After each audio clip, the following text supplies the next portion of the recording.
Hi everyone, hope you're well. As we're talking about no fear, I thought I'd tell you about a time I felt very scared. I'm scared of heights and I decided to do something called a bungee swing. Now, it's similar to a bungee jump, but you're actually sat on a bridge that goes over a huge canyon with a steep drop. And once you've gone onto the bridge, you sit on a trap door. And then after the count of three, that trap door opens and you go straight down, free falling. And then eventually the bungee cord takes a strain and you start swinging and balancing at the same time. And then they lower you down. I tried to do it to conquer my fears, but I don't think it did. One thing that struck me about that is that once you've walked onto the bridge and you sat down, on that trap door, and they start counting, that's it. There's no turning back. So you've decided by going onto that bridge to go through with it. And I've been thinking recently about how faith and having faith requires active steps.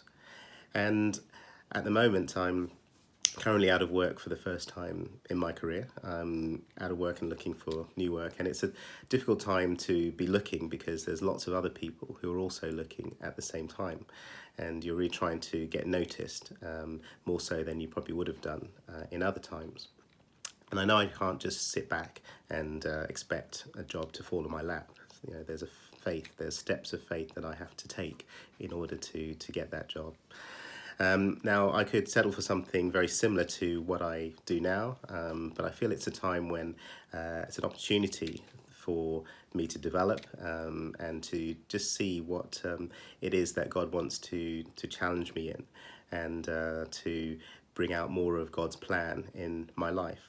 I tend to naturally limit myself, so I need to almost push myself to look for those roles that have, I may not have all the skills for, all the experience, but I know that in the past when I've developed quickly, it's been when preceded by a time when I felt very much out of my depth. So that's very similar to where I am now. So even just saying this now feels like a bold step in itself. It's almost like a commitment not to settle just for anything. And the question comes, well, why does God want me to take those active steps of faith? And I think as a parent, and anyone who's a parent will know the joy of seeing your children fulfill their potential to do something that they feel that they've never done before, and the confidence that gives them. It's a great thing.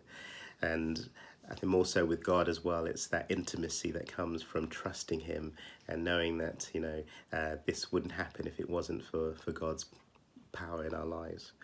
My favourite character in the Bible is Gideon. And God didn't just make things easy for him, and He affirmed him, encouraged him, called him a mighty warrior. And Gideon had to take those small steps of faith, and God's power was active in his life as well. I love the one thing that God says to him in those times when he's particularly lacking in self-confidence, as well as affirming him. He just says the simple words, "I will be with you." The same words He said to Moses, the same words He said to Joshua as well. So Gideon didn't focus on the size of the task. He knew that he needed to take those active steps of faith for God to come through. So my encouragement really to you is to step out in whatever it is that you're trusting God for, and just know that He's not limited by this time that we're in. If you picture a man on a surfboard, God will take care of the wind and the waves. You don't need to worry about that. You just have to paddle out there and stand on the board, and He'll see us through. So just be active, and God will show His power in our lives. He's forever faithful, and His promises never fail. God bless you.